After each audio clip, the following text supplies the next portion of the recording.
Hola a todos, retomamos nuestras clases de Cálculo 2. Espero que hayan tenido una semana, un buen descanso en la semana de receso para ahora continuar con el resto del semestre. En la clase de hoy día vamos a ver curvas de nivel. Las curvas de nivel son una forma de representar las funciones de varias variables que vimos en la clase anterior. Vamos a ver a continuación de qué se trata. ¿Ya? ¿Qué es lo que son las curvas de nivel? Las curvas de nivel es líneas que unen puntos de una función determinada donde esa función toma el mismo valor. ¿Ya? Las curvas de nivel lo que me permiten a mí es presentar n dimensiones utilizando n menos 1. ¿Ya? Esta definición que se ve acá arriba es una definición que es realmente árida. ¿Ya? Pero llevémosla a la realidad. ¿Y qué mejor forma de llevar a la realidad la representación de las curvas de nivel que utilizando la geografía, ¿ya? Que es donde más se utiliza? Entonces, si vemos acá la figura que está acá, la figura de un cerro, este cerro tiene cuatro cortes. Tiene un corte a la altura de los 100 metros, de los 300, de los 1000 y de los 1500. ¿Ya? Si yo pudiese desmontar el cerro a cada una de estas alturas, yo lo que vería es un contorno o borde que es la representación, que no es otra cosa que todo el cerro que a la altura de 100 existe. Cuando yo vea el de 300 es cómo es el cerro a la altura de los 300, lo mismo a los 1000 y a los 1500. ¿Ya? Ese contorno o borde, que sería un poco lo que yo estoy tocando acá, ahí, si pueden ver, es una curva de nivel. ¿Ya? Una manera más de verla está acá en esta diapositiva. ¿Ya? En esta diapositiva, cada uno de estos cortes se transformaron en esta figura de acá a la derecha. ¿Ya? Y yo puedo llevar una figura tridimensional, difícil de observar, a un plano bidimensional. ¿Ya? Entonces, lo que yo les decía antes, ¿cómo se ve el cerro si yo pudiera hacer un corte a la altura de 100 metros y simplemente exponerlo? Bueno, sería esta curva más externa acá. ¿Ya? Lo mismo pasaría si yo pudiera ver la de 300, que sería esta segunda curva que está acá, la de 1000 y por último la de 1500, que es esta curva más alta. Entonces al final, tal como lo dijimos en la diapositiva anterior, de una figura tridimensional, que es el cerro, yo puedo pasar un plano bidimensional a través de las curvas de nivel. ¿Y por qué? Porque las curvas de nivel son el conjunto de puntos o líneas donde la función toma la misma altura. Entonces, en este cerro, ¿qué es lo que sería eso? Bueno, ¿cómo es el cerro a la altura de 100 metros? Bueno, el cerro a la altura de 100 metros es todo el borde del cerro a esa altura. ¿Y cómo lo obtengo? Viendo el contorno del plano a esa altura. La metodología de las curvas de nivel es simplemente graficar una proyección. Yo ahora el cerro, podría decir que la altura del cerro está en este eje Z. ¿Ya? Voy a tener un poquito más de cuidado y voy a graficar ese eje Z acá como una línea recta. Y el cerro, ahora lo idealicé con una función. ¿Ya? Todos los contornos de esa función se proyectan en este plano, que es este plano XY, acá, como acá está idealizado, círculos concéntricos. ¿Ya?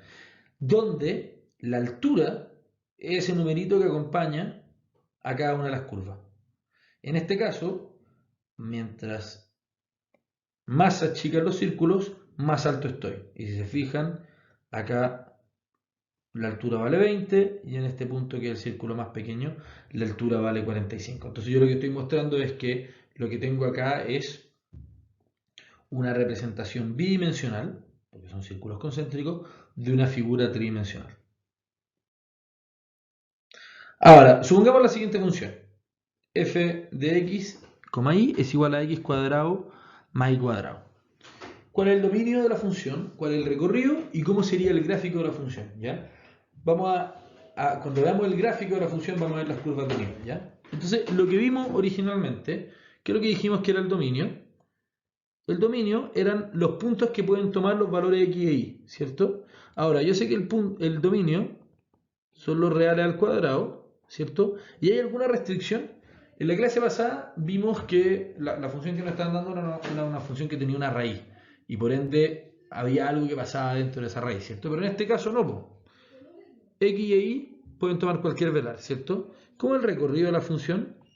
Bueno, dado que tengo un x cuadrado y un y cuadrado, no pueden existir valores negativos, ¿cierto? Entonces, la función son los reales positivos, ¿cierto? Ahora acá yo sé que hay personas que los reales positivos que incluyen el 0 o excluyen el 0 se escriben distinto. Nosotros acá, si quieren, le podemos decir los reales positivos con el 0.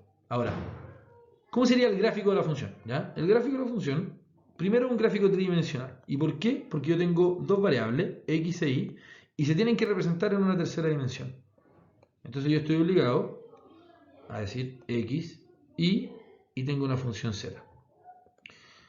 Una función z que me va a representar cómo toma la función, ¿ya? Ahora, yo sé que esta función es un paraboloide, ¿cierto? Y un paraboloide es algo que es como así, como una copa, ¿cierto? Y que yo tengo, en fondo, distintos niveles, ¿cierto? Ahora, esto de acá, piensen en una parábola que comenzó a girar. Y cuando la parábola gira, forma el cuerpo de la copa, de una copa de vino que contiene el vino, ¿ya? Entonces, acá el gráfico de la función visto de una manera un poquito mejor que lo que yo puedo graficar, ¿cierto? Entonces, miremos acá y ahora nos dicen cómo serían las curvas de nivel, ¿ya? Vamos a cambiar de color de nuevo al rojo y ustedes me podrían decir, ¿qué es lo que vimos antes? ¿Cómo se hacían las curvas de nivel del cerro? Bueno, como se hacían las curvas de nivel del cerro, lo que hacía era que se hacían cortes, ¿ya? Entonces nosotros vamos a hacer un corte acá, un corte acá y un corte acá, a distintas alturas. Acá Z vale 100, acá Z vale 144, acá Z vale 250, ¿ya? Entonces, yo lo que tengo que pensar es después, bueno, yo voy y corto, y esta cuestión lo que está formando siempre son círculos, ¿cierto? ¿Qué es lo que vimos en el cerro? Yo lamentablemente acá no puedo ir a las diapositivas anteriores, ustedes las pueden mirar en el PDF, que se pasaron de un gráfico bidimensional a un tridimensional, ¿ya? Entonces, si yo acá dibujo un gráfico bidimensional, donde yo tengo acá x e y, este x de acá está acá, y este y de acá está acá, ¿qué es lo que pasaría? Primero, yo podría decir que la función está acá arriba, ¿cierto? Y de arriba, ¿cómo se ve? Se ven como círculos concéntricos. Y yo puedo decir que el de menor altura, acá, es el más chiquitito, ¿cierto? Donde z vale 100. El de segunda altura es donde z es igual a 144. Y el de tercera altura es donde z vale 250, ¿cierto? Entonces yo sé que x cuadrado más y cuadrado es igual a ¿qué? A, por ejemplo, 100, ¿cierto?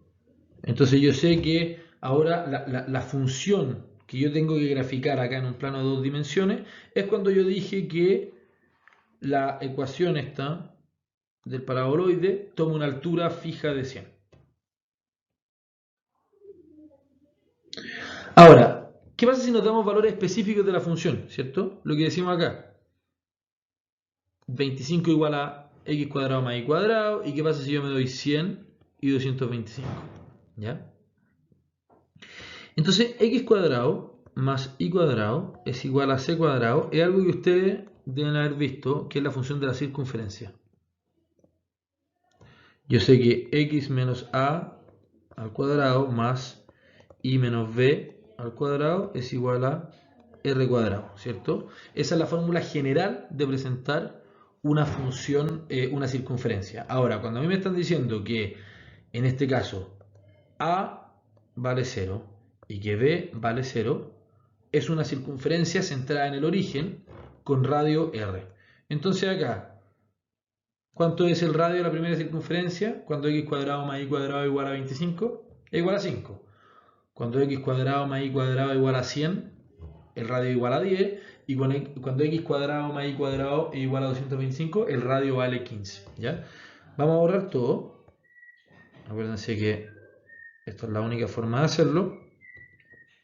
Y vamos a mirar. ¿Ya? Vamos a hacer esos gráficos. ¿Ya? Entonces acá yo primero voy a graficar el eje x e y y vamos a decir x cuadrado más y cuadrado es igual a 25. Entonces x cuadrado más y cuadrado es igual a r cuadrado, ¿cierto? R es igual a 5. Entonces yo tengo esta primera ecuación. Ahora digamos x cuadrado más y cuadrado es igual a 100. Entonces r es igual a 10. Ya tengo r es igual a 10. Digamos una tercera, vamos a hacerlo con este color que es más distintivo. X cuadrado más y cuadrado es igual a 225. Acá ¿cuánto vale r? Vale 15. ¿Y por qué? Porque 15 al cuadrado es 225. Entonces, perdón ahí, pero y ahí me queda 15, 10 y 5, que son los valores que toma la función.